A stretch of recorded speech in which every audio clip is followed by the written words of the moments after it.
Why do we start strong but then give up?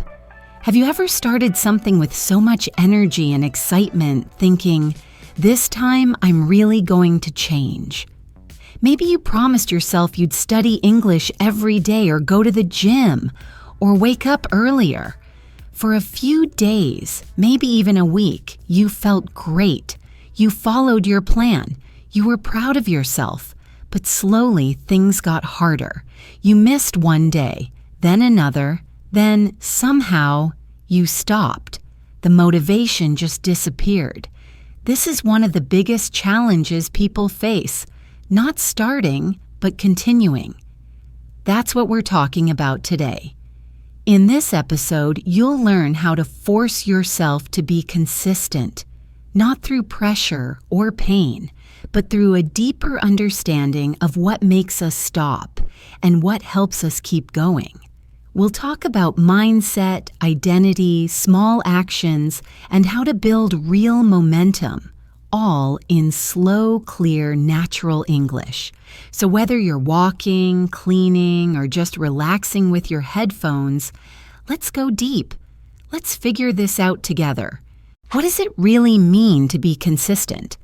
When we talk about consistency, most people think it means doing something every single day without fail. But real consistency isn't about being perfect. It's about returning, again and again, to the thing you promised yourself. Imagine a river flowing through a valley. It's not always fast. It's not always loud.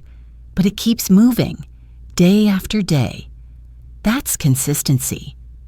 Being consistent means showing up even when you're tired, even when you're not in the mood, even when life gets messy. It means doing the thing not because it feels good every time, but because it matters to you. Think of it like brushing your teeth. You don't feel super excited to do it, but you do it anyway because it's part of who you are. That's the kind of quiet power we want to build. Why do people lose motivation so quickly? We often lose motivation because we expect results too quickly. You start studying English and expect to speak fluently in a month.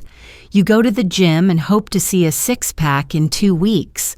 But real growth takes time. And when we don't see fast results, our brain says, what's the point? The truth is, motivation is like a spark. It gets things started, but it's not the fire. The fire comes from discipline and deeper reasons, like becoming a better version of yourself, like proving to yourself that you can keep a promise. So if you're losing motivation, it doesn't mean you're weak. It means you were depending on something that was never designed to last. What lasts is purpose, habit, and small actions. We'll get there. What do you really want? Before you can force yourself to be consistent, you have to get honest. What do you actually want? Not what sounds nice, not what other people expect from you, but what do you, deep down, truly want for yourself? Do you want to speak English fluently because it makes you feel free, confident, and respected? Or are you doing it just because someone told you to? The clearer you are about what you want and why, the easier it is to stay on the path. People don't stay consistent with things that don't matter to them. So take a moment, think about it. What kind of life are you trying to build? How does your identity shape your consistency? Here's one of the strongest tools for consistency: identity. When you say, I want to learn English, that's just a goal. But when you say, I'm the kind of person who learns every day, that's identity. Identity shapes behavior. If you see yourself as a learner, as someone who grows, as someone who shows up no matter what, then your actions start to follow that story. Even if you're tired or busy, you'll find a way to stay consistent, because it's who you are. Start thinking in identity terms. I'm the kind of person who shows up. I'm the kind of person who finishes what they start. Repeat that until you believe it, because you can become it. What's stopping you? Sometimes the reason we stop being consistent is because we haven't clearly named our obstacles. Maybe it's time, maybe it's distraction, maybe it's fear of failure. But we don't stop to look at what's really blocking us. We just say, I got lazy. But laziness usually hides something deeper. Are you afraid of not being good enough? Do you feel overwhelmed? Are you distracted by too many things? If you can name the obstacle, you can beat it. So pause. Get curious. What's stopping you from being the consistent version of yourself? Say it out loud. Write it down. Make it real. Because once it's real, you can deal with it. Small wins beat big plans. Many people fail because they start with big, impressive plans. I'll study English for 2 hours every day. But life isn't a movie. 2 hours turns into 0 hours very quickly. Instead, you need to chase small wins. 5 minutes, 10 minutes, 1 page, 1 conversation. Tiny, consistent actions beat giant, inconsistent ones every time. It's like planting seeds. You don't need to grow a whole forest in a day. Just plant, water, and trust the process. Even 5 minutes of real effort every day will add up. And most importantly, you'll trust yourself again because you're doing what you said you would. Make it easy to start. The hardest part of being consistent is often just starting. You say, I'll do it later. And later never comes. That's why you need to make starting ridiculously easy. Keep your English notebook open. Set your shoes by the door. Prepare your tools the night before. Remove all friction. If something takes more than 30 seconds to begin, you'll probably skip it. So lower the barrier. Make the first step so small that you can't say no. Once you begin, momentum kicks in. You don't need to feel ready. You just need to begin. Make it easy to start, and everything else becomes easier too. The 2-day rule. Here's a simple rule used by many successful people. Never miss more than 2 days in a row. If you skip 1 day, fine. Life happens. But if you skip 2, you're creating a new habit, not doing the thing. So even if you're tired, even if you can only do 1 small thing, do something on that second day. 1 minute, 1 sentence, 1 action. This rule keeps your habit alive. It reminds your brain, this is who I am. You're not being hard on yourself. You're being smart. You're protecting the identity you're building. What if you're not seeing results? One of the biggest enemies of consistency is frustration. You show up every day, but you don't see progress. No compliments, no clear change. And you think, why bother? But here's what most people forget. The results come after consistency, not before. You don't get strong and then go to the gym. You go to the gym and then get strong. It's like filling a bucket, drop by drop. For a long time, it looks empty. Then one day, it overflows. You need to trust that the drops matter, even when nothing seems to be changing, because the change is happening inside you first. What should you do when you just don't feel like it? Honestly, that's one of the most important questions when it comes to consistency. Because some days, you just won't be in the mood. You'll feel tired, distracted, or simply bored. But here's the truth. Feelings are temporary, and your goals are bigger than your mood. If you wait to feel motivated every time, you'll stay stuck. Instead, treat your task like brushing your teeth. You don't need to love it. You just do it. Consistency isn't about doing your best every day. It's about doing something, even on your worst days. So next time you don't feel like it, remind yourself, this isn't about now. It's about who I'm becoming. How do habits help us stay consistent? Well, habits are like autopilot for your brain. When something becomes a habit, it stops being a decision. It just becomes normal.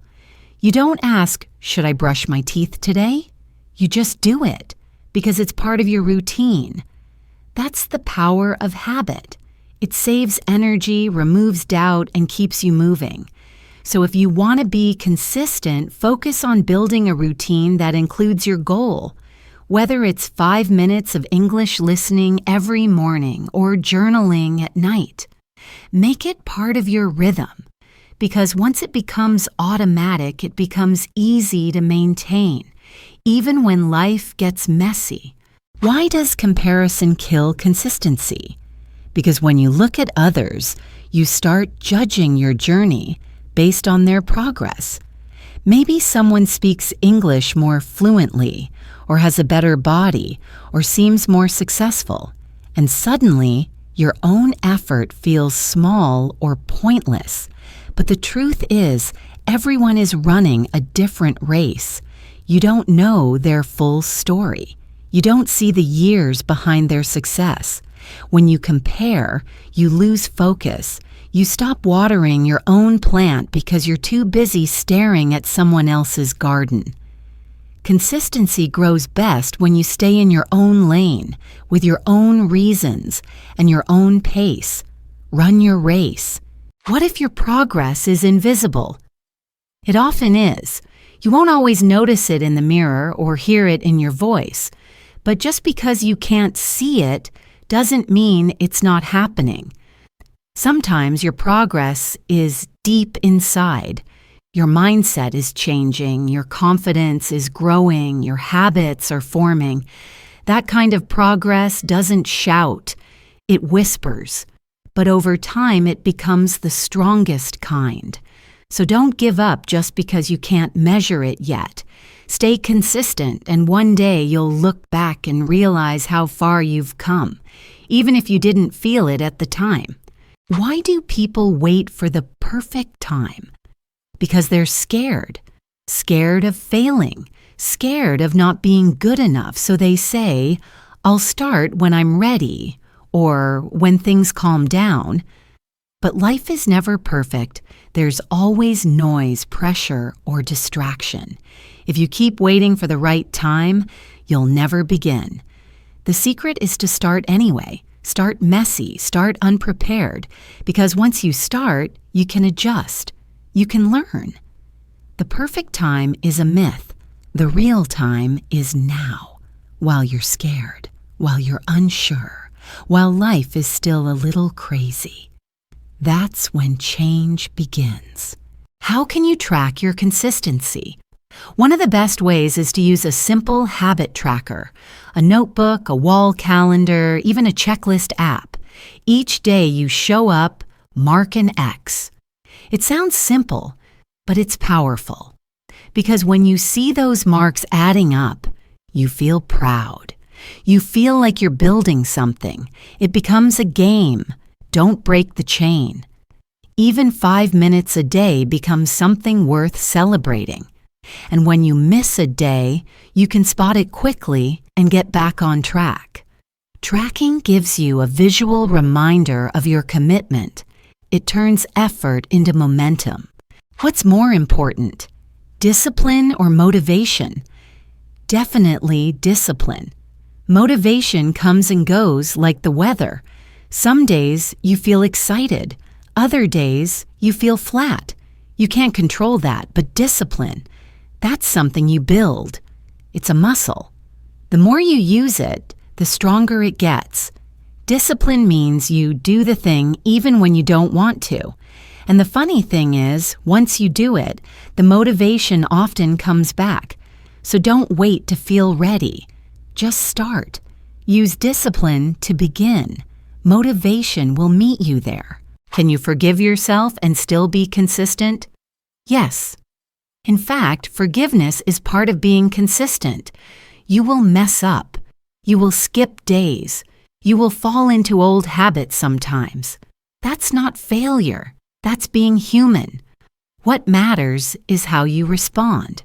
Do you give up completely, or do you take a breath and try again? Consistency is not about being perfect. It's about returning, always returning.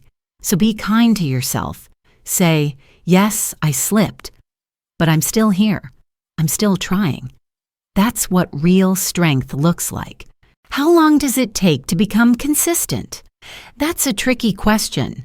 Some people say 21 days, others say 66. But the truth is, it's not about the number. It's about repetition with meaning. The more you do something with intention, the faster it becomes natural. It depends on the task, your mindset, and your environment. But one thing is sure, it takes longer than you think and less time than you fear. The key is to stay with it. Don't rush. Let it become part of your life. Consistency is like planting roots. It takes time, but once it's in, it holds strong. Are you willing to become the person you admire? Think of someone you look up to, someone disciplined, confident, consistent. What if that person is just you a few months from now? What if the only thing standing between you and that version of yourself is daily effort? You don't have to be perfect. You just have to show up again and again, through boredom, through doubt, through slow progress. Because every time you do, you're shaping yourself into the kind of person you've always wanted to be. Not through magic, not through motivation, but through choice, through repetition, through showing up, even when it's hard, especially when it's hard.